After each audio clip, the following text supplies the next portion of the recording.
strongest composition as we've seen previously. Resurgence don't exactly perform at their very best in comparison to their Farsa comps, but this might be the time that Jason really steps up his game and really shows us like a Geekfam level of Natalia destruction. Hey, have you realized that Kufra is left allowed right now? Because in the previous game, Resurgence and Geekfam, when Resurgence picked Natalia, Geekfam went with the Kufra pick for themselves. This time around, they pick out the Atlas and the Cho instead.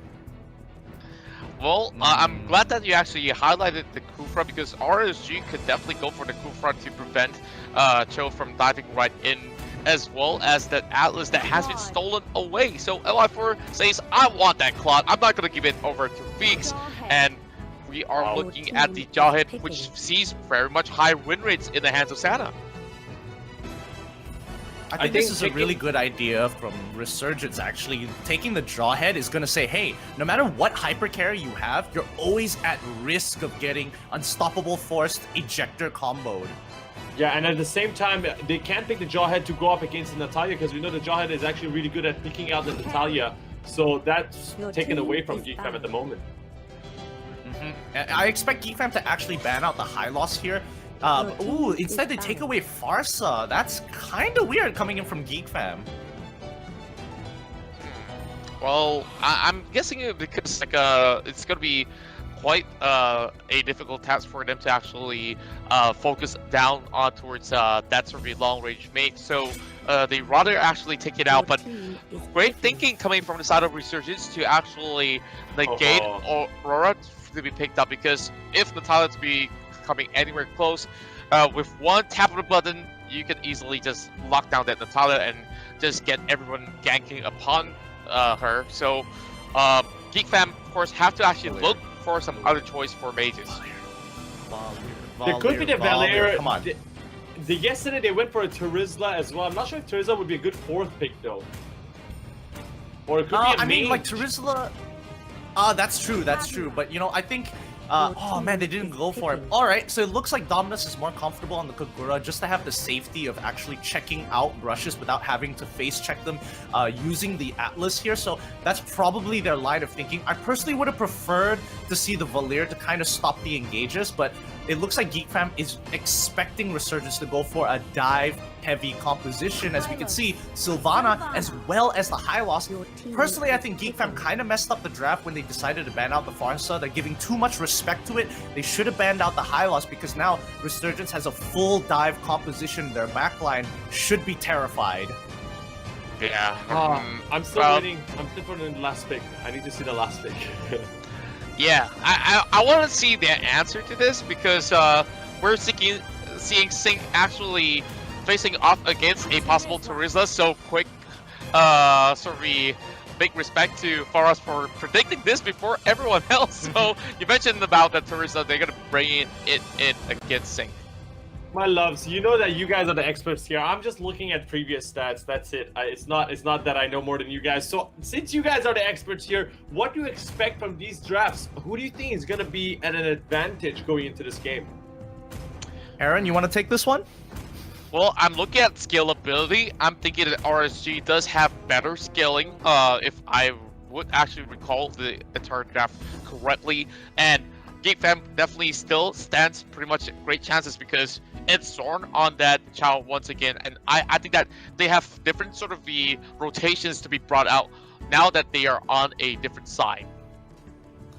Well, I think in terms of compositions from both of these teams, Geekfam and Resurgence, right? We know what Resurgence's game plan is going to be, but remember that Jason on Natalia, if he scales well into this game and if it drags out to at least, 13, 14 minutes and the gold is even, it's just going to open up another win condition for Resurgence, because then they're going to have a very strong split pusher. Remember, Orzora Veki on the Terizla doesn't scale very, very well. Terizla is only strong from early to mid game, and then after that, he is just an engage bot and a tank for the team. And that definitely is something to ponder about. But, well, other than being an engaged bot, I'm pretty sure that will be able to actually pull some a little bit of bait, and Jason actually soaking a little bit too much. Flicker coming out to actually try to secure the first blood, but it won't happen here. Sana will flip him up, and in first blood might just be Xorn taken down, and Resurgence once again getting that advantage here with Sana flickering in for that kill. That is so unlucky. Geekfam executed that perfectly, and they wanted to give Feeks the kill, but Jason survives with just a sliver of health, and RSG end up on top of that 50-50 there. Wow, that is, I am just shocked. If I was Geekfam, I would be so upset because they played everything perfectly there. Yeah, I felt definitely it could have been a little bit of better execution as well. They didn't really have to risk it all with that turret dive, though, if you ask me. But it would have been a little bit more cleaner, to say the very least. But you know, we're already looking at the second kill going over the side of Resurgence. Jason also getting pretty much a head start. So a lot of goal going over on the favor of RSG pretty much in the span of less than 2 minutes. Yeah, Geekfam really need to think about the certain 2v2s that they're in, because there's no way that they're ever going to beat Jason and Sana in a 2v2, especially when you're using Arts as well as Dominus, who both lack gold and base damages in the early stages of the game. Like, Arts is going to be the main damage dealer, and he's going to take a butt-ton as he goes down instantaneously, but Zorabeki coming in with a huge arrival. That's a huge executioner strike, turning it around as Geekfam find the footing that they were looking for, collapsing onto Resurgence, who totally forgot that Zorabeki took the arrival, and his timing for that TP itself was impeccable. It could not be any better, and of course they didn't see that one coming at all. Like, Arrival has been pretty much off the meta for quite some time, I want to say, and this is definitely going to be a little bit of a bite back coming from the side of Jason Ko, and there goes Sana as well, locking upon Feeks, hoping to actually flicker away, trying to actually look for that ejector, but big stun coming out. It's going to be able to actually find Jason, but the rest of RSG looking for Xorn. It's a little bit more of that sort of the effort to be put out, but RSG at least will be able to secure this turtle. Yeah, I mean, Geekfam, they made a good decision there. They traded 1-for-1. They were able to kill Jason off without losing another member because Resurgence actually had priority on that rotation. So Geekfam understood, all right, I've got a very short window here. If I could just kill Jason, this will all be worth it. And even though they did lose Turtle, look at the goal lead.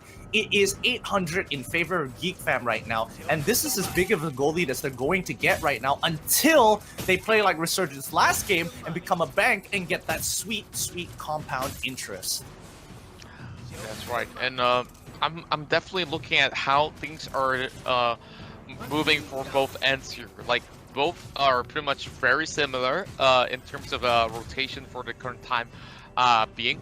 While there's going to be a little bit more of that movement inside the jungle for RSG, as we are looking at perhaps a little bit of stalking coming in from that Natalia. So maybe they might just want to actually catch over something, but that big fat wave over the top side, of course, needs a little bit more of that defending coming in from Sana after that.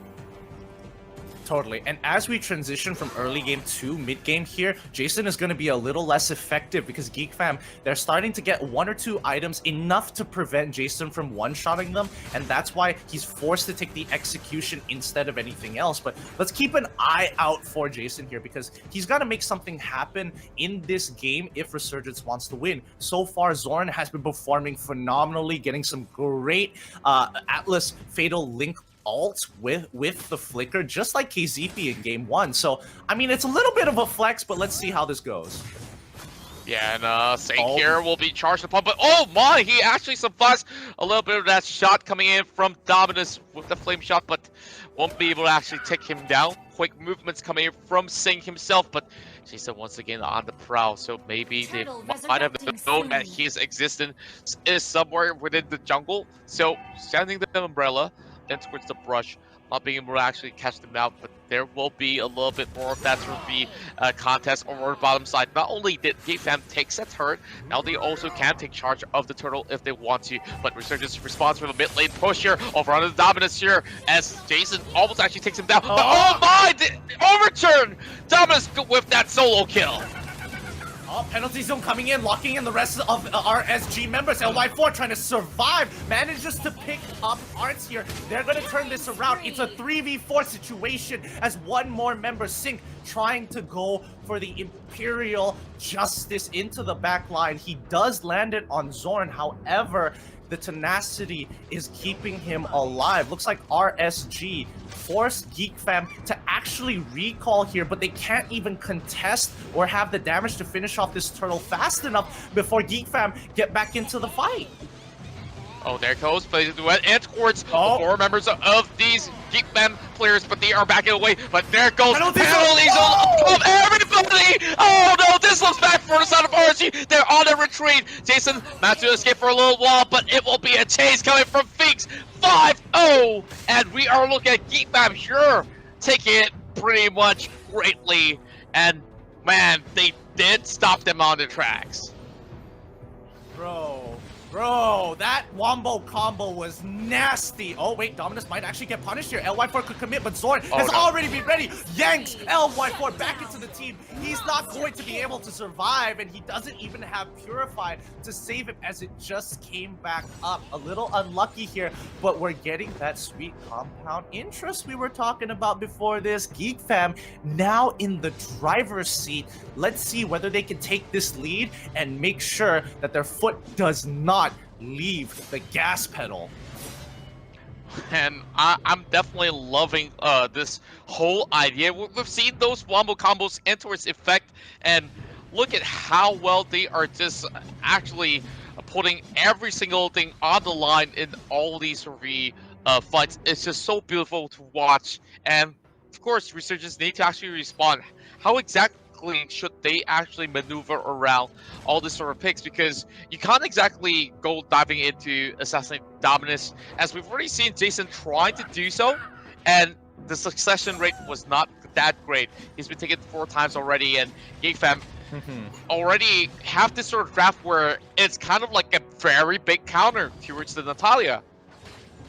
Yeah, for sure. And you know, I think Geekfam had that in mind. Zoraveki now going to take a lot of damage, but Body of Smith and Penalty Zone, it's going to allow him to kind of just walk away from all this damage, because Sync, he isn't the main carry, and he did take Tenacity. So again, the trades are not looking very good for RSG at this point of time. But I kind of want to I want to poke your brain at something, Aaron, here, because we're looking at a composition from Geekfam that doesn't necessarily have to engage. They're kind of expecting RSG to make the plays, and when they do, Geekfam kind of wants to go back into the fight, re-engage with the major ultimates being Fatal Links and the Penalty Zone from both Xorn as well as the Zoraveki. And worst comes to worst, when that does happen, Dominus just has to use the Yin-Yang Overturn, so he literally just has to survive. Exactly, there's so many layers of defense coming from the side of Geekfam that they could actually pull up, but here comes another Fatal Links! 2 of the members of RSG getting caught out. LY4 hopping at the back, looking for Dominus, but he will have to actually hop right back, and it's going to be a lost cause right here. Turtle over side of Geekfam, and 3 member down once again.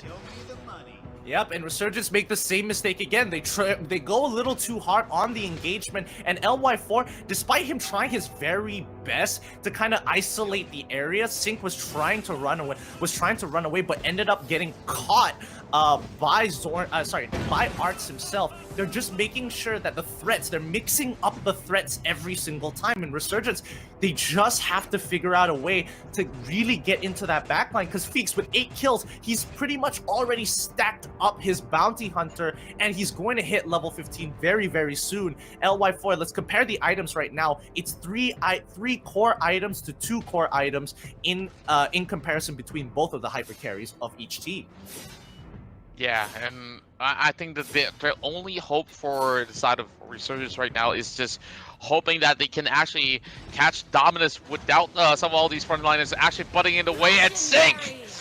Oh, this is pretty much a big deletion, and what could he actually do? We've already talked about how immobile Sylvana can be, and not only did they actually stop the Natalia, they also managed to get Sync quite a number of times already. Yeah, and even though that Sylvana has the higher pick potential, Azora Vecchi is is like, Terizla is just a different variation of Sylvana. They both have very similar ultimates. They both have the very same idea of looking to engage into the enemy team, except the only difference between the two is that Sync has options that are a little bit more slippery in comparison to Azora Vecchi, who just wants a face tag, but the wombo combos are coming in, and once again, Sana is caught out. Penalty zone coming out for Azora Vecchi, locking in Sync. There's just no way they can actually beat this composition until they scale up into this game. They're taking these risky 50-50s that they shouldn't be doing, especially when Geekfam have such big ultimates in their arsenal. They just have to bait them out.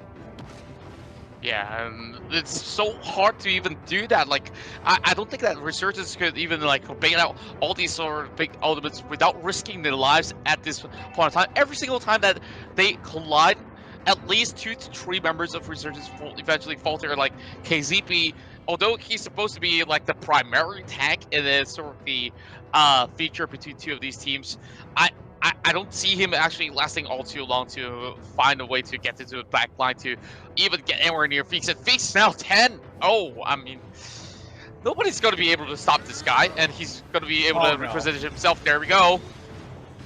KZP trying to disengage. Glorious Pathway comes through. Sync, he managed to stop the engage, and now Azora Vecchi also uses ultimate. This is big for RSG because that means they're going to be able to take the Lord without having to worry. They get the catch onto Xorn. They're jumping onto this Atlas. Can they kill him off? Yes, they can. Xorn unable to get, waiting for his perfect match to come back off of cooldown, gets punished for it. Resurgence, just a couple more of those, at least 4 more to catch up to Geekfam at this point in time. They defend the first Lord push, but there's still 1 more that they have to defend if they want to come back into this game for Resurgence. Yeah, of course, that's a very vital pickoff right there. And now to look at it, really, the weakest link coming in from the side of Geekfam is basically their beefiest unit, to say the very least. Like, it's either you gotta go in for those guys who have already go in with the engagement, like you did mention earlier, if the show goes in, or Atlas. So after that, you can actually flip the switch with Sana preparing that sort of ejector to take them in towards uncharted terrains. And now we're looking at Secure. Dodged it pretty well, and Xorn once again added with those sort of taunts. But remember what we were talking about the earlier stages of the game.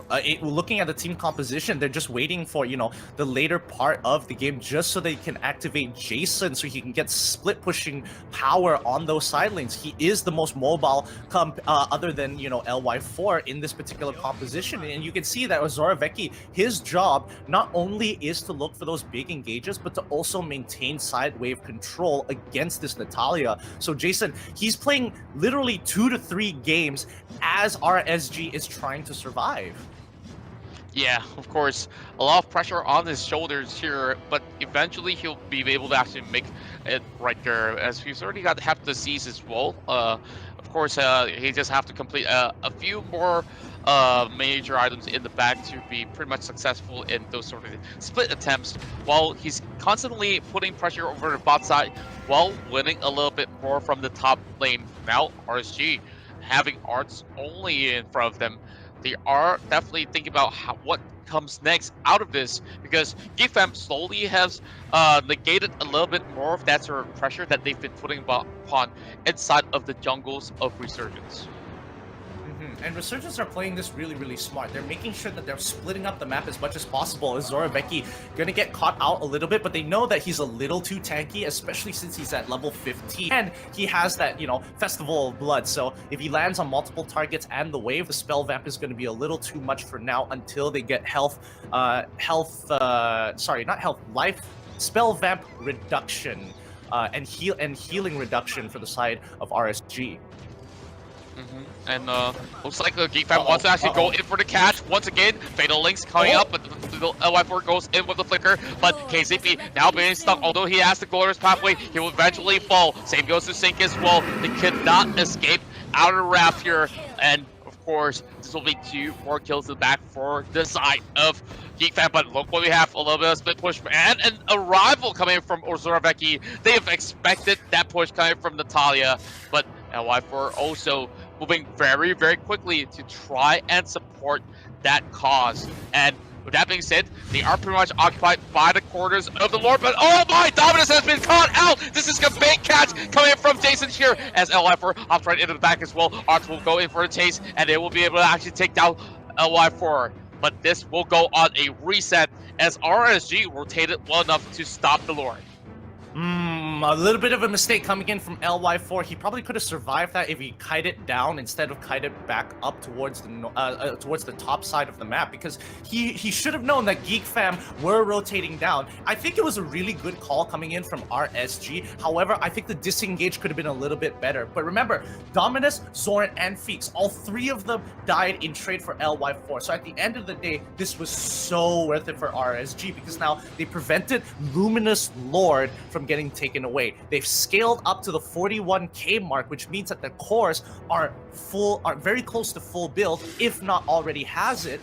And the rest of the members, especially the supports, like notice KZP, he survived a lot longer because of the revitalize and the items that he had when they were fighting on the bottom side of the map. So if that isn't an indication that RSG have finally reached a pinnacle point where they're scaling into the game, I don't know what is.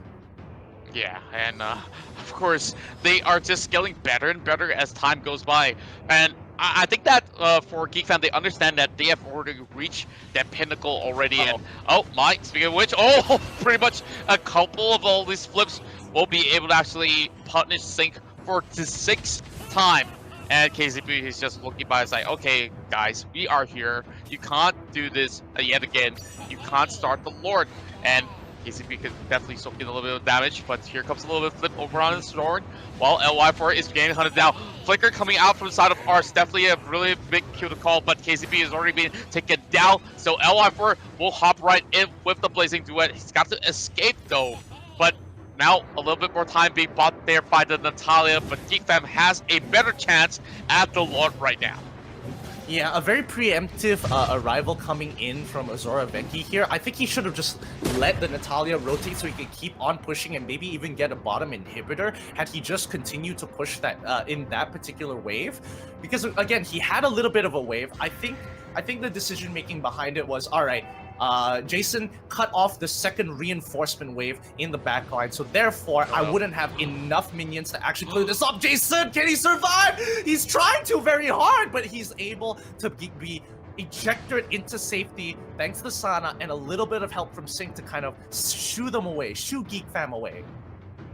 Yeah, the good news is that Resurgence should be able to actually defend this because both the Turisla as well as the Cho is not present over the mid side, but they might still have to actually soak in a little bit of that pressure there. The base is about to be cracked right open. Arts will be able to actually purchase that immortality, but how long can they hold? The bottom side has already had minutes escort their way, and they lose to interior turns right there. Oh, there it looks pretty bad here. Fell legs in towards the middle there, and Arts will be able to connect that Waiter Dragon, but of course a little bit of return favor right there. But there's still 4 more members of the side of Geekfam. Make that all 5 as we're looking at Geekfam equalizing it 1-1. An extremely convincing game coming in from Geekfam here. Faraz, come on back in. I know you got some stuff to say. Woo! Yes, I do, man. This is a beautiful game, and honestly, I was afraid towards the end there because it definitely looked like Resurgence could make a comeback. And I swear, if it was Sync, I think, with his Sylvana, if he didn't get caught out at the Lord Pit over there, they could have actually waited this long enough for the Natalia to keep pushing, because the Natalia was the one that was annoying and separating Geekfam from each other, and it was working out a few times. However, they got caught out, and then Natalia had to come back to save these guys, and that's when they slowly got, caught out one by one. I genuinely believe Resurgence could make a comeback in this game. Yeah.